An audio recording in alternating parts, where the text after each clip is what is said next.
हम कैसे जाने कि हम संत का संग करते हैं।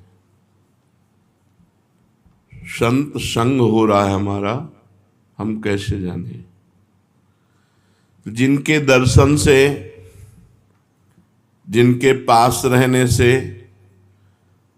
जिनकी वाणी सुनने से, जिनकी बात मानने से संसार फीका लगने लगे और भगवान में रुचि हो जाए, उसे संत कहते हैं। जिनका दर्शन करने से, जिनके संभाषण से, जिनकी बात मानने से हमारा संसार का राग कम होने लगे और भगवान में रुचि बढ़ने लगे, हमारा भगवत भाव बढ़ने लगे, दैवी संपदा बढ़ने लगे, वही संत है। ये पहचान है उसके। संत से संसार का जो राग है वो संत संग से निश्चित कम होगा और भगवान का भजन बढ़ेगा, तब फिर पूर्ण रूप से संसार का राग नष्ट हो जाएगा। वास्तविक महात्मा कैसा होता है? कोई ऐसा नहीं कह सकता कि महात्मा ऐसा होता है, पर इतना जरूर हम कह सकते हैं कि जिससे कभी किसी का अकल्याण न हो, कारज की हानि न हो, यही सन हठ करी हो पहचानी, साधु ते होए न कारज हानि। जिससे कभी कार्य की हानि नहीं हो सकती, जो कभी परमार्थ विरोधी नहीं हो सकता, जिसके मिलने से निश्चित कल्याण है, वो महात्मा है। जो त्रिगुणातीत विकारों से परे है वो महात्मा है। जो द्वंद्वातीत है वो महात्मा है।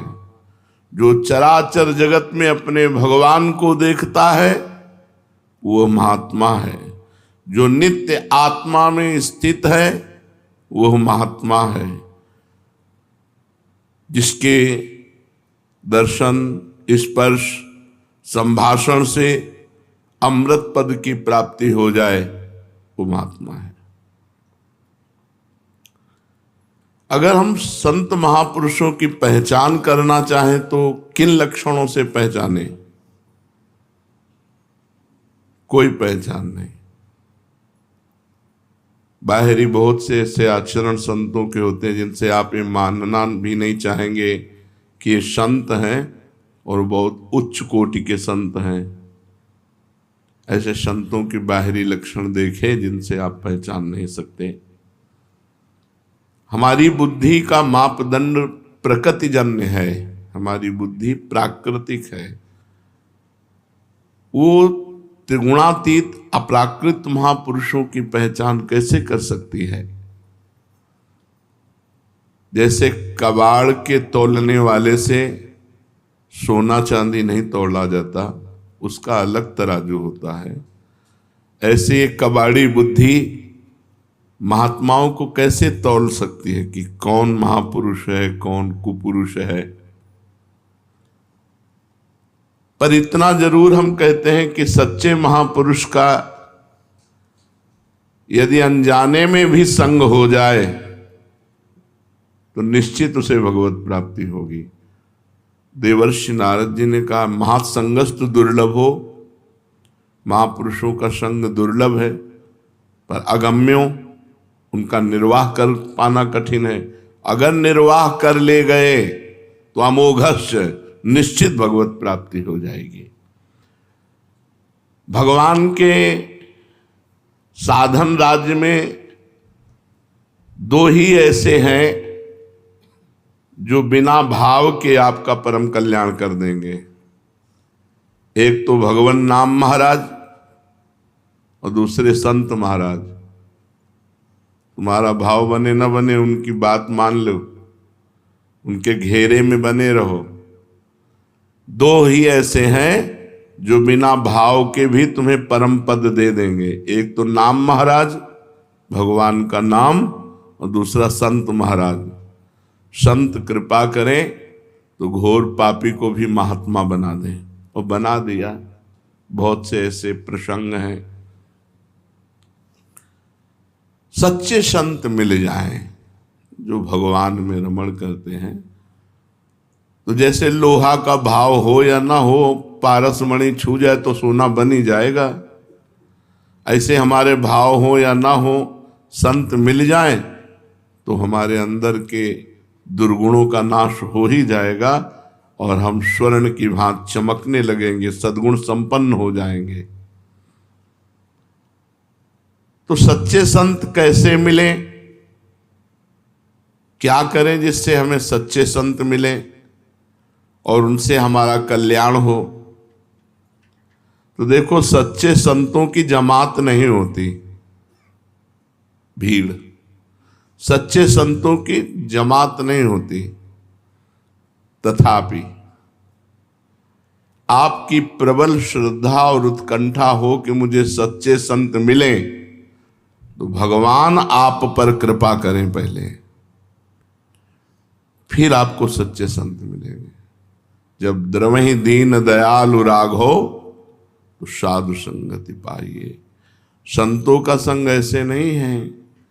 जब आपकी प्रबल श्रद्धा और चाह हुई या प्रबल पुण्य पल एकत्रित हुआ तो भगवान की कृपा हुई और फिर तुम्हें साधु समागम मिला।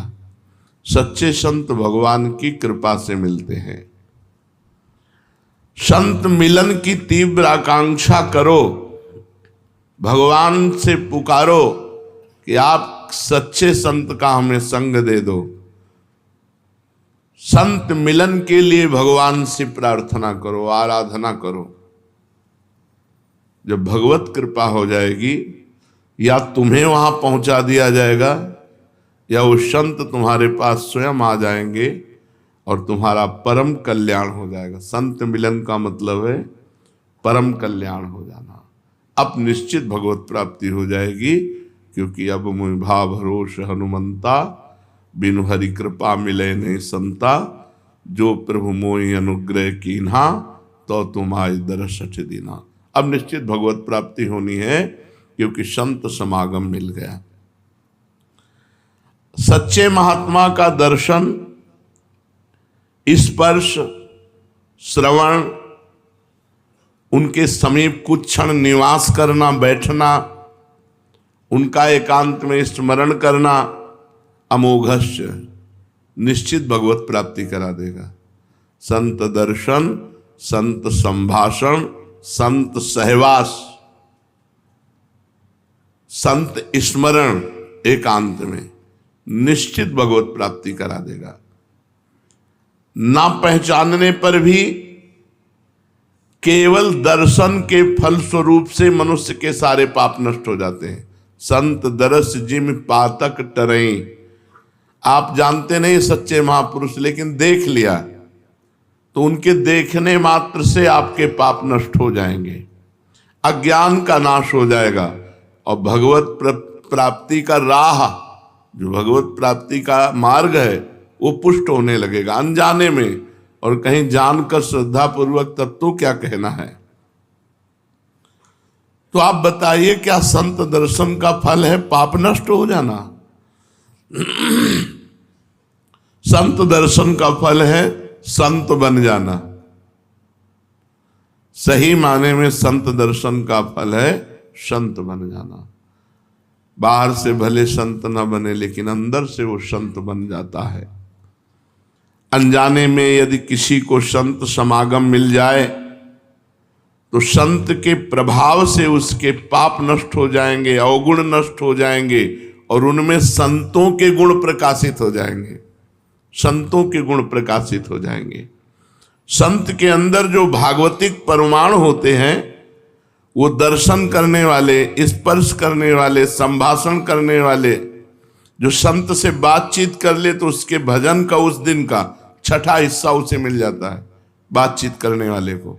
ये हमने सिद्ध महापुरुष से सुना है कि अगर संत तुमसे बातचीत कर ले तो उस दिन का, एक दिन का भजन का छठा हिस्सा तुम्हें प्राप्त हो जाएगा। तो संत के अंदर जो भागवतिक परमाणु होते हैं वो उस काम करते हैं, उस सामने वाले को देखा, बातचीत की, स्पर्श किया या पास बैठा या प्रसाद कुछ, उससे उसके अंदर के परमाणु बदल जाते हैं और वो आगे चलकर संत ही बन जाएगा।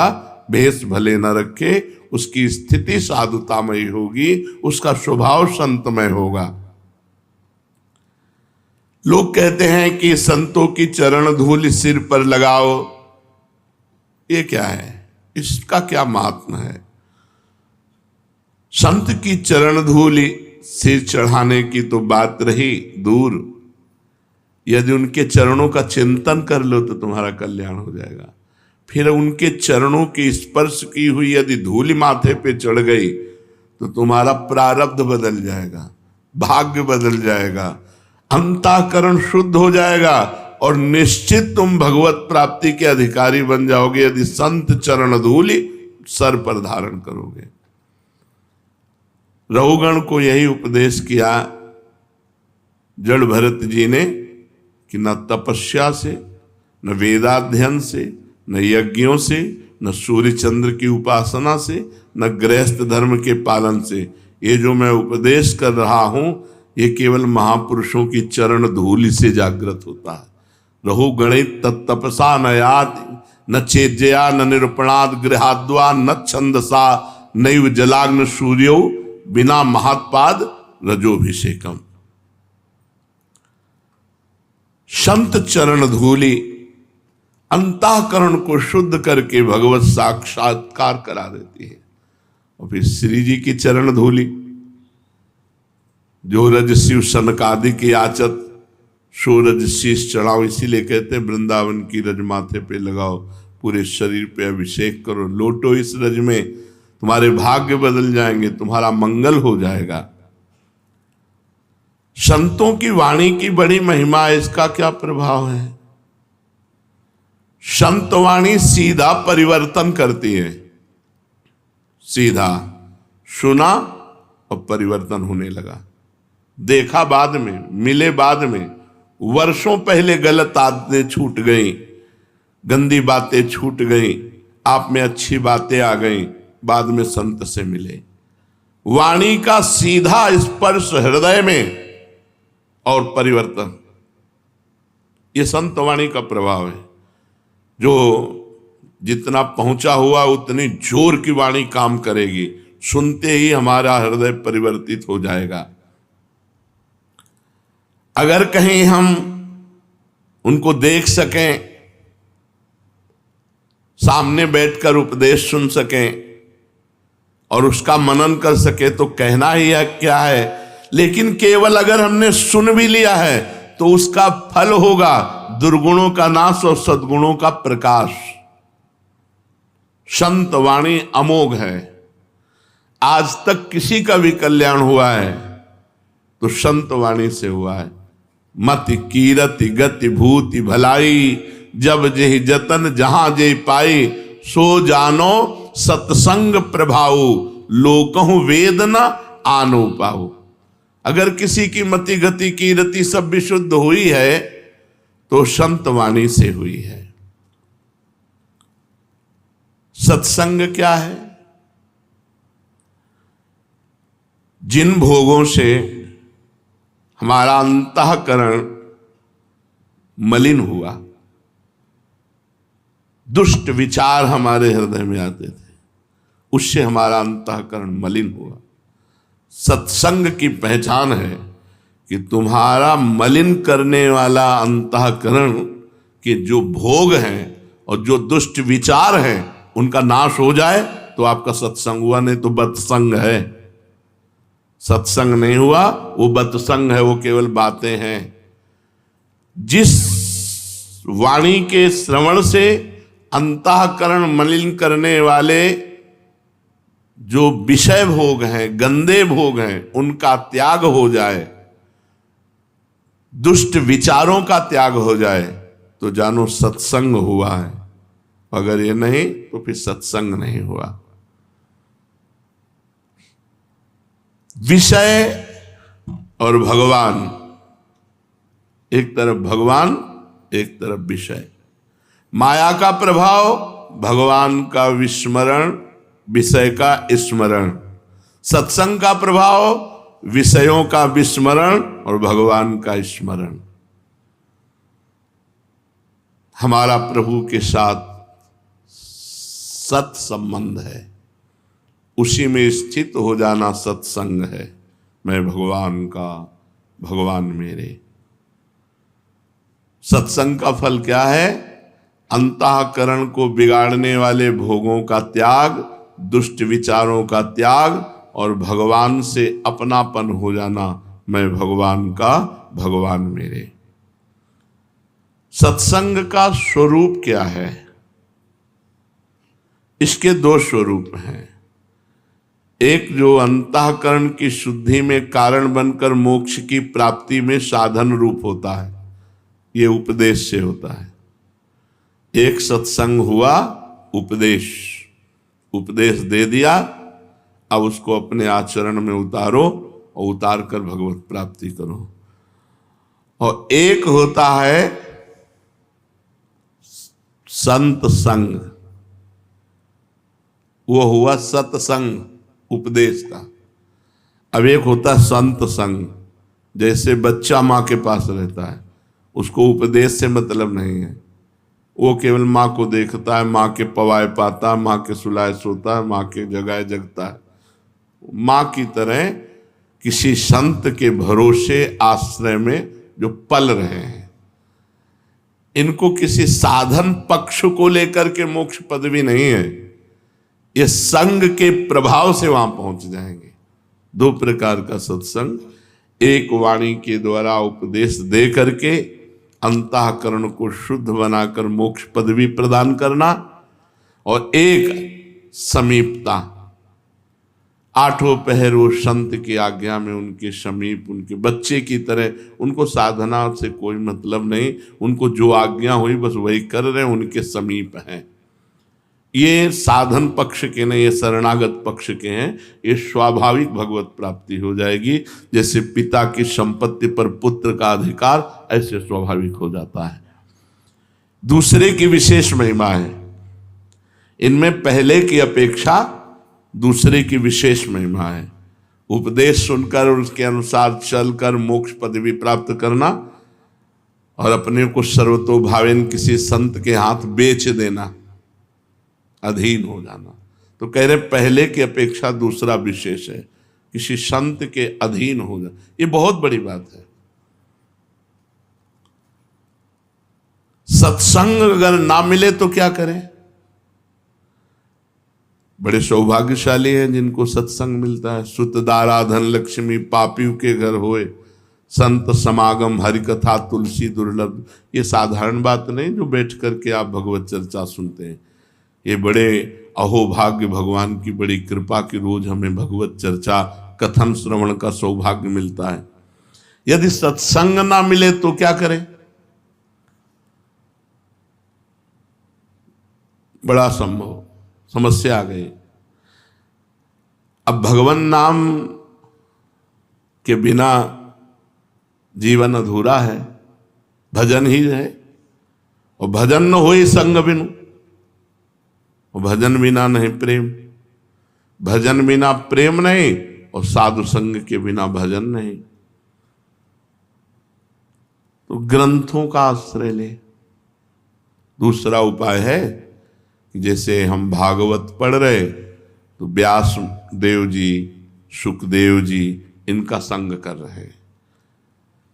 हम गीता जी पढ़ रहे तो भगवान का संग कर रहे हैं। हम कोई वाणी पढ़ रहे हैं संत की तो उन संत का संग कर रहे हैं। ग्रंथों का सहारा लें। वैसे तो प्रगट बात है, लेकिन जिनको प्रगट में संत संग ना मिले तो फिर ग्रंथों का सहारा लें। खूब ध्यान पूर्वक ग्रंथों को पढ़ें, उसके अनुसार चलें। अगर कोई ग्रंथ के उपदेश से या संत के उपदेश से नाम का ही जप करने लगे और नाम का ही ध्यान करने लगे, फिर आगे चलकर उसको किसी की जरूरत नहीं। वो नाम ही उसको सही रास्ता बताता जाएगा, नाम ही उसके गलत आचरण मिटाता जाएगा, और नाम ही भगवत प्राप्ति करा देगा। नाम में रुचि होने तक जरूरी है शास्त्र और संत। जिसकी नाम में रुचि का मतलब होता है अब जी नहीं सकता बिना नाम के, अब उसके लिए कोई जरूरत नहीं, कोई मिले या ना मिले, क्योंकि जो संत संग का फल है वो उसे मिल गया।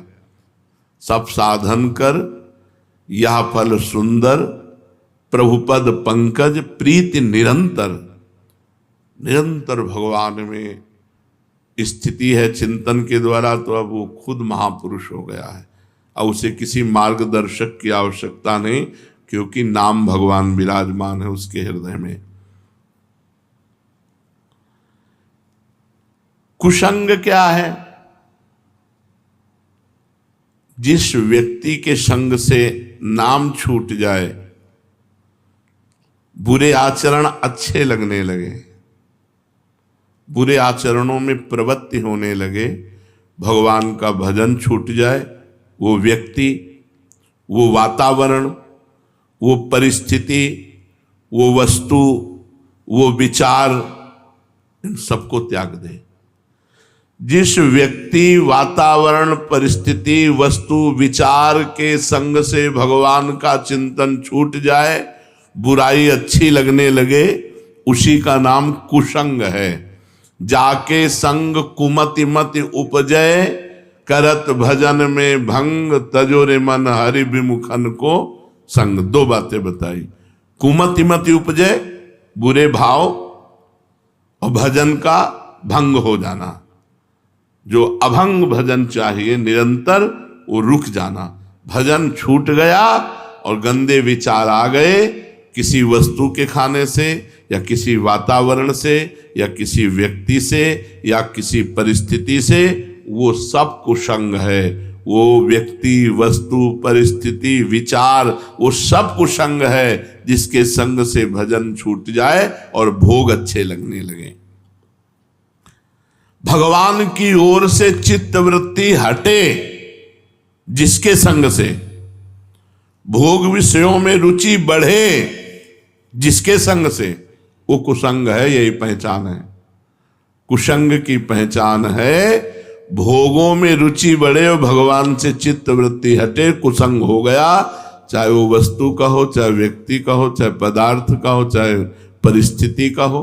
बहुत सावधान रहना। हमें वो खाना नहीं, वहाँ जाना नहीं, वो देखना नहीं, उससे बोलना नहीं, उससे संबंध नहीं रखना जिससे भजन छूट जाए। जाके प्रिय न राम वैदेही, तजिए ताहि कोटि बैरीशम, यद्यप परम स्नेही। चाहे वो हमारा कितना प्रिय रिश्तेदार क्यों न हो। तो कुसंग का प्रभाव क्या है? मनुष्य को उन्नति के मार्ग से पतन के मार्ग में पहुंचा देना। संग के अनुसार मन बनता है और मन से आचरण होते हैं।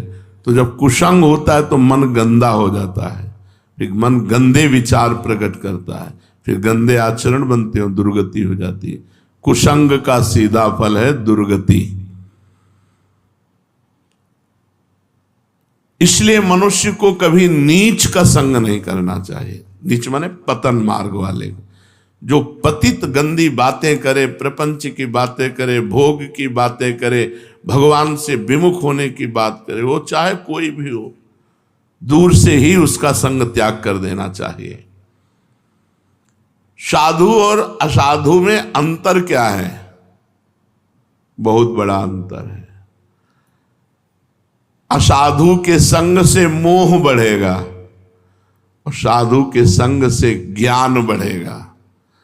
असाधु के संग से भोग बुद्धि बढ़ेगी और साधु के संग से योग बुद्धि बढ़ेगी। भगवान में योग। महात्माओं का समागम भगवान से मिलाता है, और जो असाधु है, दुरात्मा है, ये नरक पहुंचाते हैं। क्योंकि नरक के 3 द्वार हैं, काम, क्रोध और लोभ। कामा क्रोधा तथा लोभा तस्मादेत त्रयम त्यजेत। भगवान ने कहा 3 नरक के द्वार हैं, अगर इनमें से काम क्रोध लोभ कोई एक भी है तो हमें नरक पहुंचा देगा। तो वैसे तो हमारे अंदर है ही, अगर कुसंग हो गया तो और बढ़ जाएगा। त्रिविधम नरकस्येदम द्वारम नाशन मात्मना कामः क्रोधा तथा लोभा तस्मादेत त्रयम त्यजेत। ये आत्मा का नाश करने वाले 3 भाव हैं, काम क्रोध लोभ, और ये नीच पुरुषों के संग से, दुष्संग से इनकी वृद्धि होती है और ये क्रियात्मक होते हैं और हमें नरकगामी होना पड़ता है। सत्संग की जीवन में कितनी आवश्यकता है? जैसे जीने के लिए श्वास की आवश्यकता है, ऐसे हमारे जीवन के लिए सत्संग की आवश्यकता है। सत्संग नहीं मिला, 2 मिनट में ऐसी वृत्ति हुई, गंदा काम किया, आजीवन जेल, आजीवन जेल। बस 2 मिनट संभालना था बुद्धि को, नहीं संभाल पाए और ऐसा कृत्य हो गया, ऐसे आचरण हो गए कि थू थू और संसार में चले गए। ऐसा क्यों हुआ? क्योंकि सत्संग से रहित बुद्धि है। जीवन में जैसे जीने के लिए हमें श्वास की जरूरत है, ऐसे ही हमें सत्संग की जरूरत है। सत्संग की, बिना सत्संग के मनुष्य पशु है, राक्षस है, जो मन में आया सो कर रहा है। जिसके जीवन में सत्संग नहीं है उसका जीवन अधूरा जीवन है। जैसे हम श्वास के बिना जीवित नहीं रह सकते, ऐसे हम सत्संग के बिना परम पवित्र जीवन नहीं धारण कर सकते। चाहे वो जितनी अवस्था हो जाए, हमारी दुर्वासनाएं सत्संग से ही नष्ट होती हैं। संतों का मिलना या उनके पास जाना, ये प्रारब्ध भाग्य की बात है या कृपा की? हमारे भाग्य बड़े थे तो हमें संत मिले, या भगवान की कृपा हो गई? संसार में आना जाना, मिलना बिछुड़ना, ये सब प्रारब्ध के अनुसार होता है, भाग्य के अनुसार। लेकिन भगवान के प्रेमी संतों का मिलन केवल भगवान की कृपा से होता है, भाग्य से नहीं होता। बिनु हरि कृपा मिले नहीं संता, केवल भगवान की कृपा से होता है। भगवान जिसे अपनाना चाहते हैं उसे संत समागम देते हैं। मतलब भगवान ने हमें स्वीकार कर लिया, हमें सत्संग मिलता है, ये प्रमाण है। भगवान जिसे अपनाना चाहते हैं उसे कृपा करके संत समागम देते हैं, और जिसे भटकाना चाहते हैं उसे कुसंग दे देते हैं। बड़ा दुर्भाग्य जिनको संत संग नहीं मिला, कुसंग में भटक रहे। ऐसे लाखों लोग हैं जो संत संग से सुधर गए, सुधर रहे हैं और सुधरेंगे, और ऐसे लाखों लोग हैं जो कुसंग से नष्ट हो गए। कुसंग सर्वथा त्याज्य, संत संग भगवान की कृपा से। कभी कभी वेशधारी से भी कुसंग हो जाता है, अगर वो सच्चा संत ना हुआ तो बहुत गड़बड़ हो जाता है। हमें लगता है संत है, तो जब हम देखते हैं तो काम क्रोध लोभ के गुलाम वेश संत का, वो मान मर्यादा सब भंग हो जाती है। जब भगवान द्रवित होते हैं, भगवान कृपा करते हैं, तब सच्चे संत का संग प्राप्त होता है। जब भक्त भगवान को प्राप्त हो जाता है तो भगवान के समान हो जाता है। फिर जो भगवान कर सकते हैं वो क्यों भक्त क्यों नहीं कर सकता? बड़ा सूक्ष्म विषय है कि अब तस्मित तज्जने भेदा भावात, भगवान और भक्त में अभेद स्थिति होती है, वो भगवान का स्वरूप हो जाता है। ब्रह्मविद ब्रह्म भवति, फिर वो भगवान के समान है। वो जल में डूबे तो डूबेगा नहीं, भगवान को जल थोड़ी डुबा सकता है, अग्नि जला नहीं सकती, वायु सुखा नहीं सकता, कुछ भी कुछ, वो भगवान है। तो जब वो भगवान बन गया तो ऐसा हो जाना चाहिए, ऐसा क्यों नहीं? भक्त और भगवान में भाव से अभेद होता है, कलेवर से नहीं। बड़ा सुंदर विषय बताया कि अगर तुम भगवान के समान हो तो ऐसा कर दो। वो भाव देखो, तरंग और समुद्र दो नहीं है। समुद्र में वायु विकार हुआ तो तरंगायमान हो गया। दो ना होते हुए भी समुद्र से अनंत तरंगें उत्पन्न हो सकती, लेकिन तरंग से समुद्र नहीं। समुद्र और तरंग एक ही है। वायु विकार हटा तो आप तरंग नहीं कर सकते, वो समुद्र ही है। तो ब्रह्मविद ब्रह्म ही भवति, जो ब्रह्म को जान गया वो ब्रह्म हो जाता। जानत तुम्हें तुम्हें हो जाए, पर वो ऐसे हो जाता है कि तरंग समुद्र में लहर आनंदित हो रही है, वही समुद्र ही तरंग है। पर समुद्र ऐसी अनंत तरंगें प्रकट कर सकता है, पर तरंग समुद्र नहीं प्रकट कर सकती। इतना अंतर बना रहेगा। सिद्ध पुरुष हो गया है, साक्षात भगवान हो गया है, पर वो उत्पत्तिम च विनाशम च, ये उत्पत्ति और विनाश की लीला उसके हाथ में नहीं। भूतानामा गतिम अगतिम, भूतों की गति और अगति, विद्याम अविद्यारम षष्टारो, विद्या और अविद्या ये केवल भगवान के हाथ में, दूसरे के हाथ में नहीं। उत्पत्ति विनाश, गति दुर्गति, भाव और अभाव कुभाव, ये उन्हीं के द्वारा। भगवान का स्वरूप भक्त हो गया, लेकिन कलेवर से नहीं, भाव से, सामर्थ्य से नहीं, भाव से। ऐसे अनंत भक्त भगवान की भाव तरंगे हैं, लेकिन जो भगवान है वो अद्वितीय। भगवान तो भगवान ही है, ऐसा दूसरा कोई नहीं कर सकता जैसा भगवान कर सकते हैं। भगवान और भक्त भाव में अभेद है, लेकिन सामर्थ्य में नहीं, शरीर में नहीं, क्रिया में नहीं। सिद्ध भक्त है, गिरिराज जी उठा लेगा। पक्का सिद्ध भक्त है, भगवान का निज जन है, भगवान को प्राप्त हो गया, तो गिरिराज जी थोड़ी उठा लेगा। गिरिराज जी की दंडवती करेगा, गिरिराज जी की परिक्रमा करेगा, गिरिराज जी नहीं उठा सकता। वो तो श्री कृष्ण ही उठाएंगे। तो कहते भक्त भगवान में तन्मय होकर श्री कृष्णमय हो गया है, तो भाव में हो गया, शरीर से नहीं, क्यों गिरिराज जी उठा लेगा। आज तक कोई संत ऐसा हुआ? भगवान या भगवान के अवतार, जैसे पुलस्त जी हैं, ये भगवान के अवतार हैं। कोई साधक हैं क्या कि साधना करके? अगस्त जी हैं, समुद्र पी गए, ये भगवान ही अगस्त बने हुए हैं। जैसे सनक सनंदन सनातन सनत कुमार कश्यप मरीच अदिति, ये सब भगवत स्वरूप, भगवान ने अपने आप को विस्तार किया। वो सामर्थ्य 5 लीटर पानी तुरंत पी के नहीं पचा सकते, समुद्र पचा गए भाई। तो अगस्त भगवान है वो। हम लोग भगवान की तरंगे हैं। माया विकार नष्ट होने पर भगवत स्वरूप ही है, पर सामर्थ्य नहीं है ऐसी। भगवान की जैसी सामर्थ्य वैसी सामर्थ्य, इसीलिए चराचर जगत के ऋषि मुनि महात्मा सब सर झुकाए भगवत स्वरूप होकर भी भगवान की जय बोलते हैं। भक्त और भगवान में अभेद होता है, पर भक्त का कलेवर और भगवान के कलेवर में अंतर होता है। भगवान की चिदानंदमयी देह और भक्त की पांच भौतिक देह।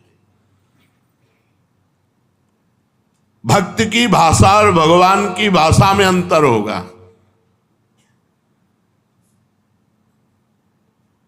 भक्ति की भाषा और भगवान की भाषा में अंतर होगा।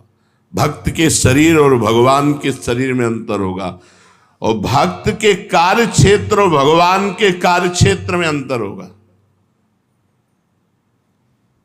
भक्त का कार्य क्षेत्र जितना सीमित है, लेकिन भगवान का कार्य क्षेत्र असीम अनंत ब्रह्मांड।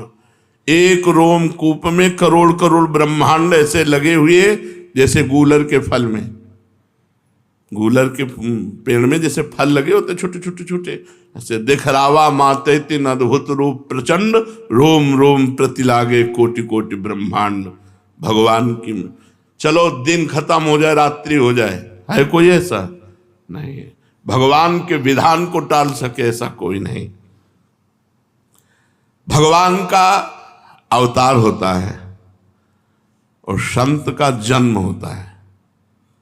जन्म कर्म बंधन से होता है। वो भजन करके कर्म बंधन मुक्त होकर भगवत स्वरूप में लीन हो गया, लेकिन वो भगवान नहीं बन गया। सामर्थ्य से, शरीर से, कार्य क्षेत्र से भगवान अद्वितीय है। जब उनसे कहा कि आप जैसा पुत्र चाहे, तो बोले मेरे जैसा तो सिर्फ मैं हूं। इसीलिए कोई कितना भी बड़ा सिद्ध महापुरुष हो, वो ये नहीं कहता मैं भगवान हूं, भगवान का दास। भगवान की अनंत महिमा, एक हिस्से में अनंत ब्रह्मांडों के सब संत विराजमान हैं। वो इतने महान हैं, उनकी महानता को कोई छू नहीं सकता। हाँ, समुद्र की तरंग समुद्र में लय हो गई तो समुद्र ही है, उसको खोजने, पर तरंग रूप में इतने सामर्थ्य नहीं। जब शरीर छूटा, भगवान में लय हो गया। जीवित लय होने पर भी उसका शरीर, उसका कार्य क्षेत्र, उसका भाव, उसकी शक्ति भगवान जैसी नहीं हो गई। देखो ना, बड़े बड़े महापुरुषों के जीवन चरित्रों को पढ़ के देखो। जब तुकाराम जी साक्षात भगवान में लीन रहते थे, तो एक नास्तिक था, वो सत्संग में किसी आस्तिक की प्रेरणा से गया तो लुट गया।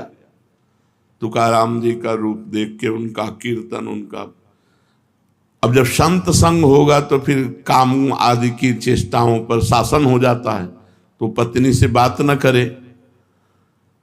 पत्नी को लगा कि बाबा जी से मिलने का कारण ऐसा है, महीनों से हम जल रहे हैं, हमसे बात नहीं कर रहा, तो हम जलाएंगी बाबा जी को। तो उन्होंने कहा आपका तो उद्धार हो गया, हमारा क्या होगा? बोले तुम भी महाराज जी से दीक्षा ले लो। बोले दीक्षा तो तब ले जब घर लाओ। बोले प्रार्थना करेंगे। प्रार्थना किया तुकाराम जी से, उनके चरित्र में लिखा होगा, तो राजी हो गए। उसने सुबह से पानी चढ़ा दिया बड़े टप में, खौलाना शुरू किया, और जब वो आ गए तब कपड़े से पकड़ करके पूरा 5-7 लीटर का जो भगोना होगा, खौलता हुआ पानी उनके ऊपर डाल। हा विठल, हा विठल।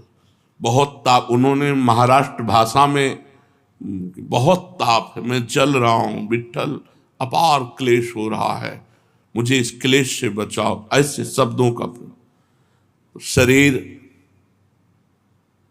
और भगवान जब ब्रजवासी और ब्रज की गौएं दावानल में फंसी, आकाश तक लपटे उठ रही थी ऐसी दावानल, पुकारा हे कृष्ण रक्षा करो, तो भगवान ने जानो क्या किया, मुंह में पी लिया। भागवत में पढ़ के देख लो। आग को अपने आकर्षण किया और पूरे मुख में विराजमान कर लिया। ये सामर्थ्य किसी ब्रह्म ऋषि में या किसी भक्त में, किसी महात्मा में। कलेवर अलग है, सामर्थ्य भगवान की सामर्थ्य के समान सिर्फ भगवान है।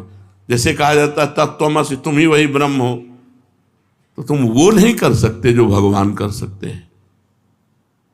तुम भगवान का चिंतन करके भगवान में लय होकर ब्रह्म स्वरूप हो सकते हो, ब्रह्म में ब्रह्म स्वरूप लीन हो गए, लेकिन तुम कर नहीं सकते हो जो ब्रह्म कर सकता है। ये बहुत रहस्य की बात है।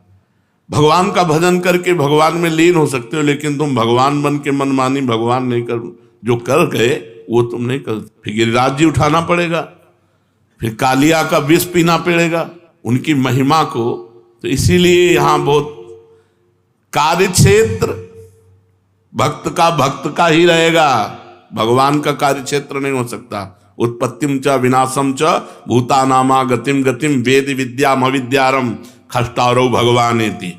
ये भगवान के हाथ में है। विद्या अविद्या, गति अगति और सृष्टि और प्रलय, ये कोई नहीं कर सकता।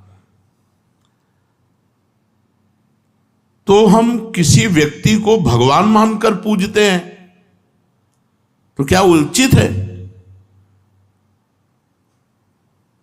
बहुत पवित्र भाव, क्योंकि भगवान सर्वत्र हैं।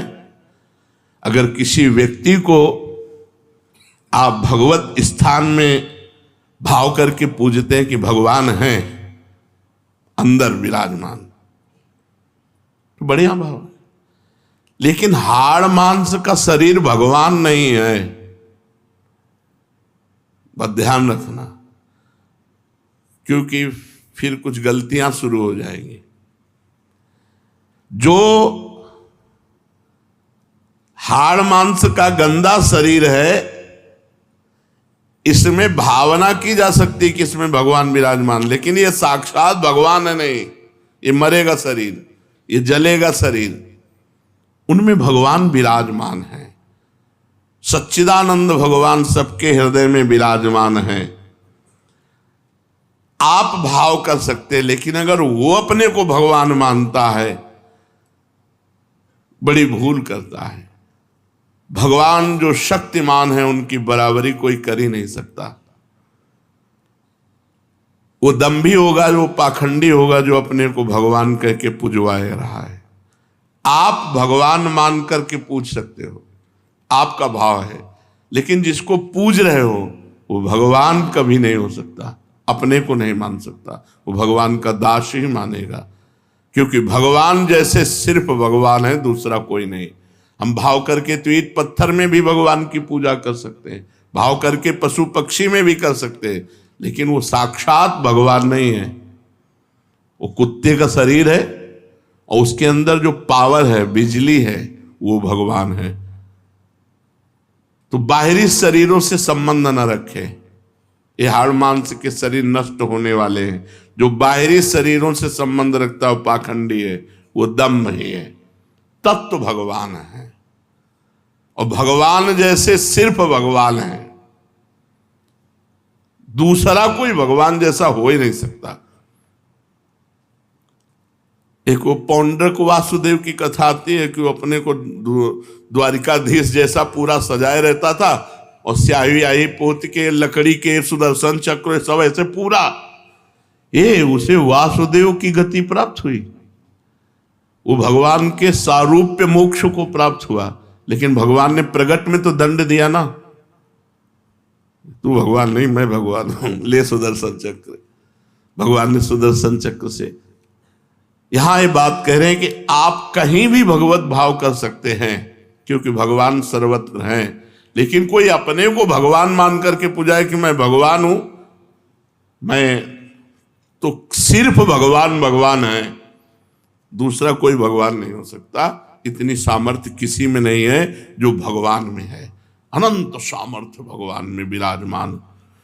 सामर्थ्य और भगवान की लीला का अनुकरण करने के सामर्थ्य, हाँ कुछ लीलाएं हैं जिनको गाकर अनुकरण करके हम भाव में तन्मय होते हैं। ये जो लोग गंदी प्रवृत्ति के हैं, वो भगवान की आड़ में अपनी वासनाओं की पूर्ति करते नहीं। रास का मतलब क्या है? रस स्वरूप ब्रह्म में विलसन, रस स्वरूप परमात्मा में स्थिति। वहां जो विलास हो रहा है, बाहु प्रसार परिरंभ कराल को, वो ब्रह्म स्पर्श हो रहा है। यहां काम स्पर्श होता है, ब्रह्म स्पर्श हो रहा है। परीक्षित जी को एक महान त्यागी महात्मा सुना रहे हैं, श्री सुखदेव जी, और ये कह रहे हैं कि जैसे छोटा सा बालक अपने प्रतिबिंब के साथ खेलता है, ऐसे आत्मस्वरूप भगवान जो गोपियों की आत्मा, उनके पतियों की आत्मा है, वो अपने आप से अपने आप में खेल रहे हैं। अपने आप से अपने आप में कहां खेल? जितनी गोपी उतने श्री कृष्ण। और जो श्री कृष्ण का स्वरूप है वो केवल श्री कृष्ण का ही है। जो दिव्य विग्रह वो किसी का नहीं है। सब प्रद्युम्न शाम्बादि भगवान से ही प्रकट हुए थे, लेकिन सब कटे और यही शरीर छोड़ा। और भगवान दिव्य विमान पर बैठ करके सदैव गए कि नहीं गए? 88 करोड़ यदुवंशी यहीं सब कटे। जब भागवत में था, प्रद्युम्न ने सांब को, सांब ने प्रद्युम्न को काट दिया, वहीं शरीर पूरा। और ये सब भगवत स्वरूप है, श्री कृष्णमय है। लेकिन श्री कृष्ण के दिव्य तनु और इनके तनु में अंतर है। श्री कृष्ण से ही प्रकट हुए। श्री कृष्ण जैसे तो सिर्फ श्री कृष्ण है, प्रभु जैसे तो सिर्फ प्रभु हैं। इसलिए मन वचन कर्म से, संत संग के द्वारा हम केवल भगवान का आश्रय लें और खूब भगवान का नाम जप करें। भगवान जैसे सिर्फ भगवान, दूसरा कोई नहीं हो सकता। श्री राधा वल्लभ लाल की।